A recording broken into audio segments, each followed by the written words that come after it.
del ocultismo. Yo hablaba todavía en oración cuando Gabriel, ese hombre al que había visto al comienzo de la visión, se acercó a mí en rápido vuelo a la hora de la oración de la tarde. Gracias. ¿Otro más? 9:21.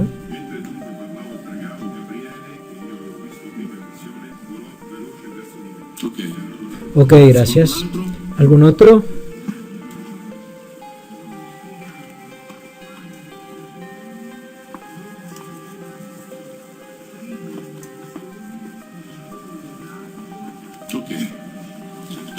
Ok, ahora bien, Gabriel llegó volando rápidamente. ¿Saben lo que está escrito en hebreo? Con el verbo, el participio y el sustantivo. Está escrito, llegó cansado y fatigado.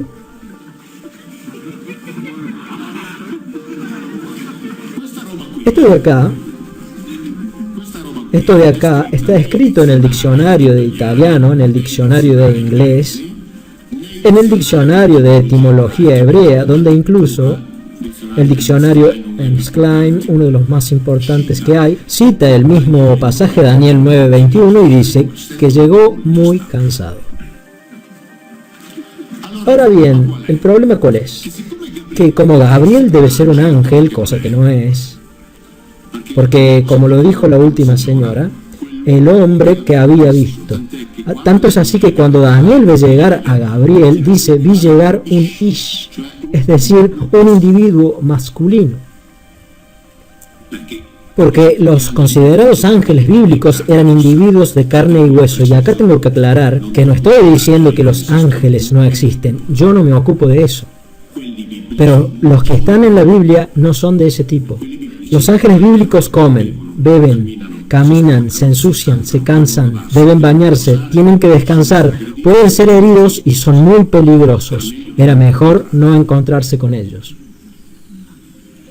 Gabriel era uno de ellos. Entre otras cosas, Gabriel es una palabra en hebreo que no indica el nombre de una persona, indica una función, es decir, un grado en la jerarquía militar de estos individuos, y era uno que ejerce el poder por cuenta de un él. Era un Geber de un él, que se escribe Gabriel.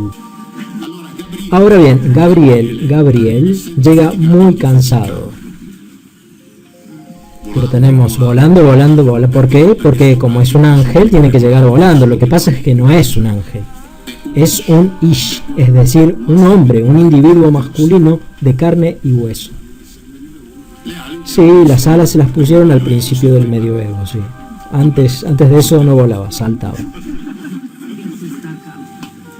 Jueces, capítulo 6. Ahora lo voy a decir correctamente porque si no... De nuevo, versículo 21. Aquí se cuenta el encuentro entre Gedeón y uno de estos famosos ángeles. Entre otras cosas, lo interesante es que en ese encuentro el ángel le dice: quédate tranquilo que no morirás. Precisamente porque en general era peligroso, era mejor no encontrarse con ellos. Después de que hacen una serie de cosas, es decir, hablan, etc., después de lo cual el ángel le pide comida. Gedeón vuelve a su casa, le prepara carne, regresa con carne y un caldo, lo deja todo sobre una piedra, y entonces este malaj toma un objeto que es mencionado como bastón delgado, es decir, un objeto cilíndrico, lo apoya contra la carne y la carne se incendia, ambos, la carne y el caldo. Después de lo cual podemos leer el versículo 6:21. Entonces el ángel del Señor tocó la carne y los panes ácimos con la punta del bastón que llevaba en la mano, y salió de la roca un fuego que los consumió. Enseguida el ángel del Señor desapareció de su vista. Gedeón reconoció entonces que era el ángel del Señor y exclamó: ¡ay de mí, Señor, porque he visto cara a cara al ángel del Señor! Ok, ahora bien, ¿hay algún otro? Especialmente, ¿qué es lo que se dice que hizo el ángel después de que quemó esas cosas? Que se desvaneció, desapareció.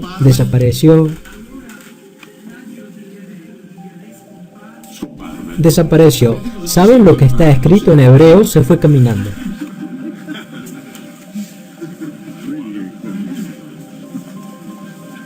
¿Entienden? Así que como es un ángel, tiene que desaparecer. Solamente que no está escrito así. No es un ángel primero, por lo tanto se va caminando. Es todo muy lógico. Es todo coherente. ¿Entienden? Así que esta es la Biblia, es decir, en el momento en el que se establece que la Biblia debe hablar del mundo espiritual, por lo tanto de Dios y por lo tanto de los ángeles, todo es presentado, todo es traducido en función de esa idea construida para eso. Porque la Biblia no dice eso que ellos dicen, dice otra cosa. Por esto es que yo digo que muy a menudo leemos la explicación, y en la explicación las cosas están escritas como si la Biblia no hubiera sido escrita. Porque en esa traducción no es que expliquen cómo se ve el ángel, inventan cómo se ve el ángel. Porque ese ángel, que es un ish, es decir, un individuo masculino, camina.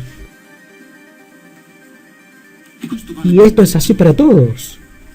Esto se aplica para todos.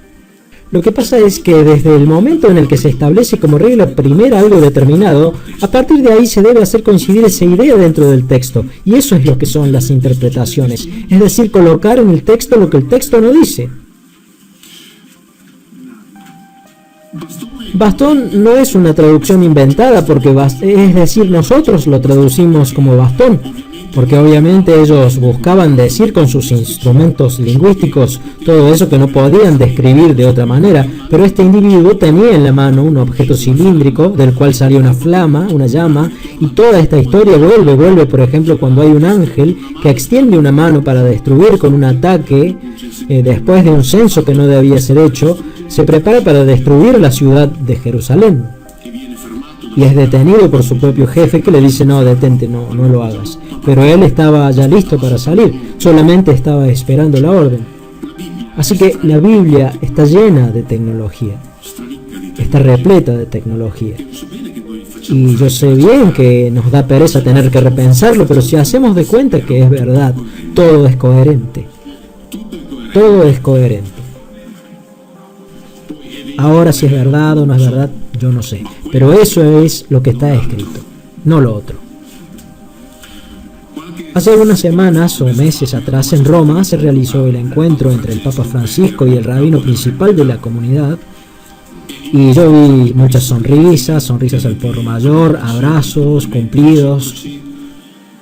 Y tengo que decir que sentí verdaderamente un considerable fastidio. Les tengo que decir que si yo fuera judío y escuchara al Papa que me dice: tú eres mi hermano mayor de la fe, yo le diría: no. Yo con tu fe no tengo nada que ver.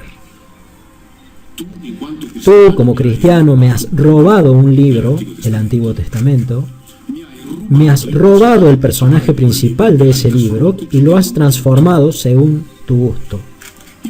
El personaje principal de ese libro, que se llama Yahvé, es un individuo que hizo un pacto y no con los judíos en general, sino con una familia. Una familia, es decir, con uno de los nietos de Abraham, estableció un pacto con él y con sus descendientes, punto.